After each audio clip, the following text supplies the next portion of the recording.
paling cocok ya antara tadi hulu dan hilir di Kota Bandung tuh seperti apa supaya tidak memindahkan masalah tadi Kang? Ya memang yang Pisman ini yang paling sulit, paling menantang gitu ya. Kalau di rumah punya halaman itu harusnya sudah selesai di halaman rumah tuh sampah. Tinggal milih metodenya. Jepang tuh butuh 8 tahun yang saya belajar dari Kawasaki untuk menerapkan kalau ini dilakukan oleh warga Bandung. Oke, ya. Jadi itu kan bukan semua ya masalah yang ada gitu. Apakah kita bagian dari masalah atau tidak gitu. Jadi jangan kita melimpahkan kan ya terkait dengan masalah ini hanya kepada government saja atau pemerintah. Gitu. Padahal tadi ada 5 model sampai ke yang kelima adalah ikut serta masyarakat gitu kan. Betul. Nah, kalau dalam konteks Kota Bandung hari ini kan gitu, tentu kita bicara tentang hulu dan hilir tadi gitu, di hulu dan hilir gitu, tentu ada kesadaran masyarakat. Tapi dalam yang tadi sisa dari sampah yang ada ya, kalau kita sering berkaca pada Jepang dengan ada industri sampah dan lain-lain, tentu dulu juga di Kota Bandung sempat hits kan ya, ada pembangkit listrik tenaga sampah dulu gitu. Tapi akhirnya banyak pro kontra karena terkait yang tidak sesuai dengan geografis Kota Bandung, yaitu adalah cengkungan gitu. Nah, menurut Akang dalam konteks sekarang yang paling cocok ya antara tadi hulu dan hilir di Kota Bandung tuh seperti apa supaya tidak memindahkan masalah tadi Kang gitu, yang sekarang terjadi. Nah, jadi sebenarnya kan di Kota Bandung sudah ada Kang Pisman. Oh, Kang Pisman. Nah, jadi sebenarnya kalau ditanya gimana solusinya, Kang Pisman. Siap. Kita beda sedikit ya. Siap. Pertama Kang, kurangi. Jadi memang kita sebisa mungkin meminimalisir sampah. Apa yang kita kurangi? Pertama sampah makanan. Karena itu paling banyak kan. Jadi memang makan harus dihabisin. Gitu ya. Lalu ada teori namanya food preparation dan lain-lain. Yang kedua yang kita kurangi adalah kemasan sekali pakai kan. Karena ini kecenderungannya nggak bisa didaur ulang banyaknya.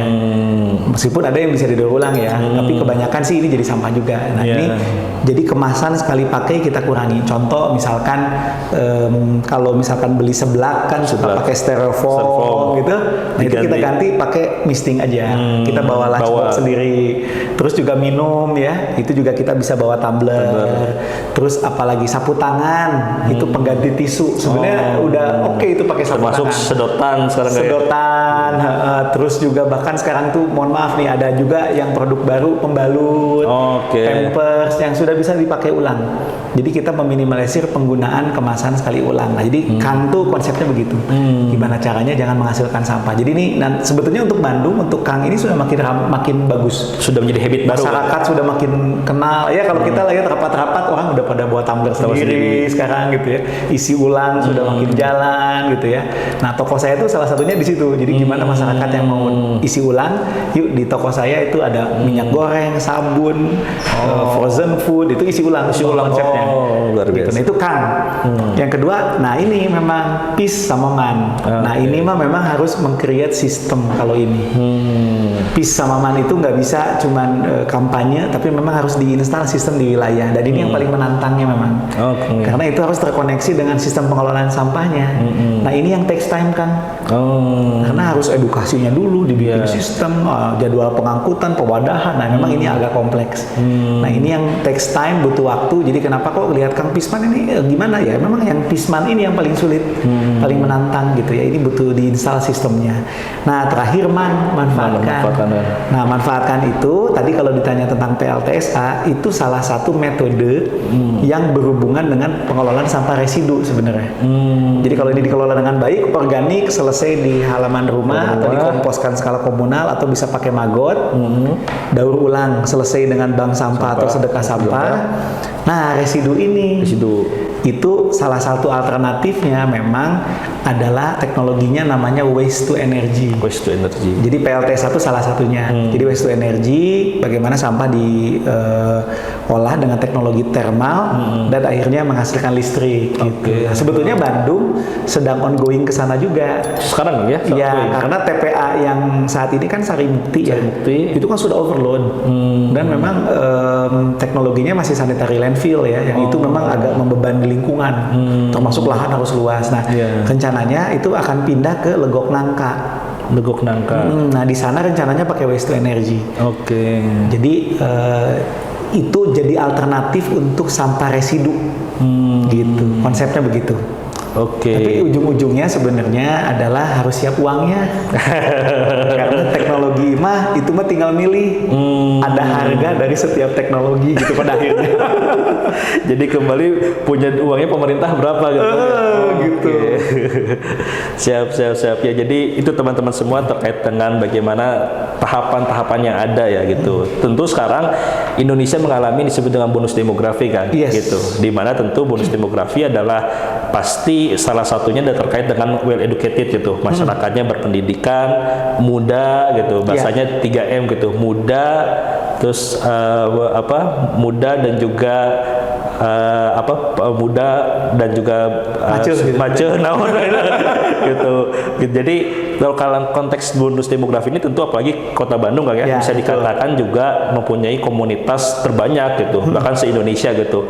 Kira-kira yang harus dilakukan gitu kan, tentu generasi kita di Kota Bandung gitu, apalagi dengan segala komunitas-komunitas apa nih Kang untuk bisa membantu terkait dengan isu lingkungan yang ada di Kota Bandung? Ya, jadi sederhananya adalah kita jadi agent of change untuk diri kita sendiri dulu. Jadi apa yang bisa kita lakukan untuk meminimalisir permasalahan sampah? Sederhananya jawabannya Kang Pisman. Kita mulai dengan budaya Kang di rumah.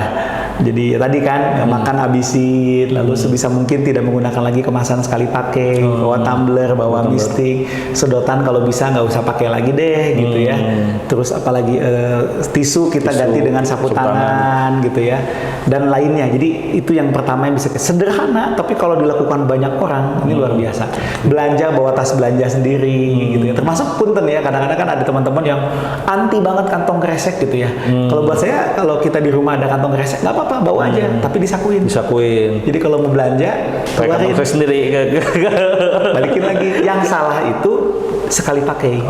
Sekali pakai buang, sekali pakai buang. Nah itu yang jadi masalah sebetulnya. Jadi itu. Yang kedua, dipis kan di rumah kita bisa mulai mengedukasi masyarakat di rumahnya atau orang tuanya atau pembantunya misahin sampah. Ketiga, manfaatkan sampah semampu kita. Kalau di rumah punya halaman, itu harusnya sudah selesai di halaman rumah tuh sampah. Tinggal milih metodenya. Mau pakai kompos, lobang kompos, mau biopori, mau pakai loseda, banyak pilihan. Sok mangga gitu ya. Nah, jadi menurut saya sih itu Kang Pisman lakukan di diri sendiri, setelah itu tularkan ke yang lain.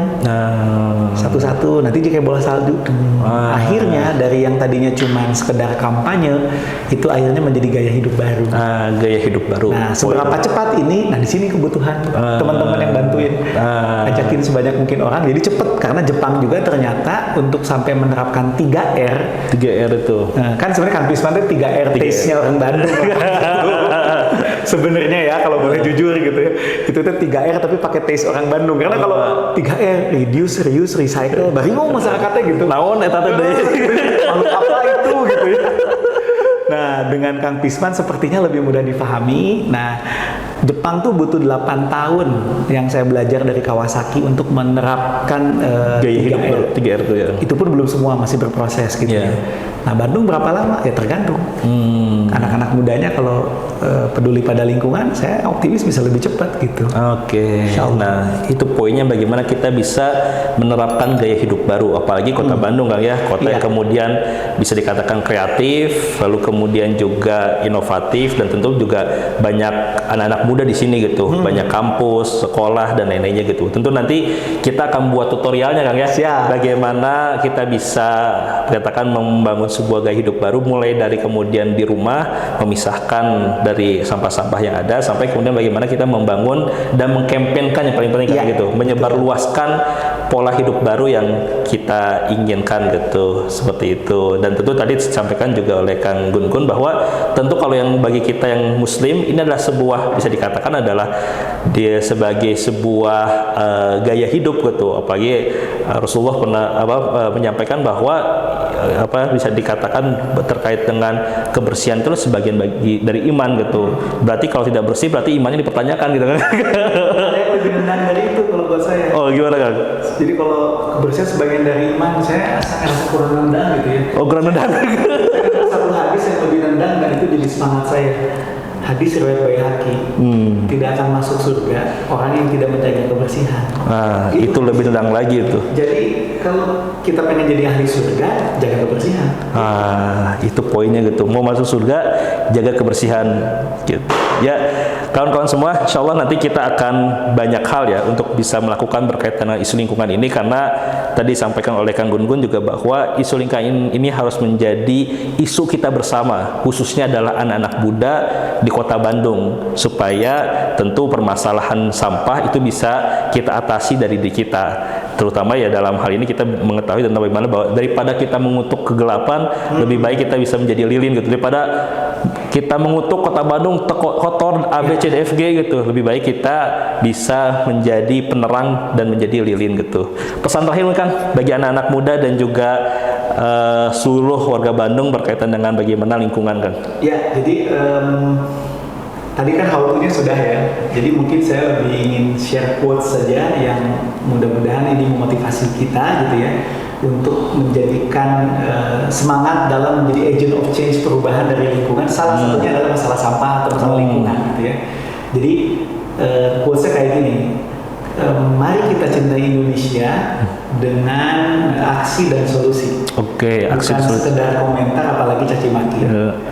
Nah, yang kedua, mari kita cintai Indonesia dengan turun tangan. Bukan sekedar tunjuk tangan apalagi lepas tangan. Terakhir, think globally. Kita berpikirnya global. Bicara dunia gitu kan, bicara Indonesia, tapi act-nya locally. Ya, kita mulai dengan yang wilayah-wilayah dekat kita dulu nih. Lalu yang ketiga, start small.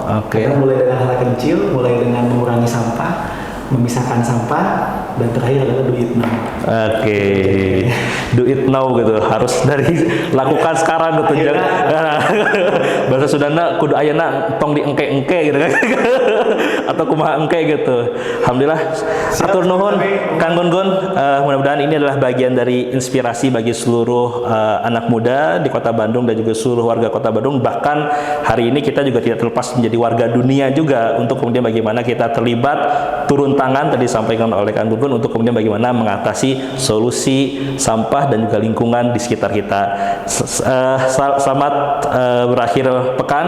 Semoga nanti kita bisa ngobrol lagi dengan inspirasi-inspirasi yang lebih lagi dari tokoh-tokoh di Kota Bandung dan juga tokoh di Indonesia bahkan dunia. Semoga ini adalah bagian dari aksi perubahan kita untuk sebuah Bandung yang lebih baik lagi. Akhirul kalam, wassalamualaikum warahmatullahi wabarakatuh. Waalaikumsalam.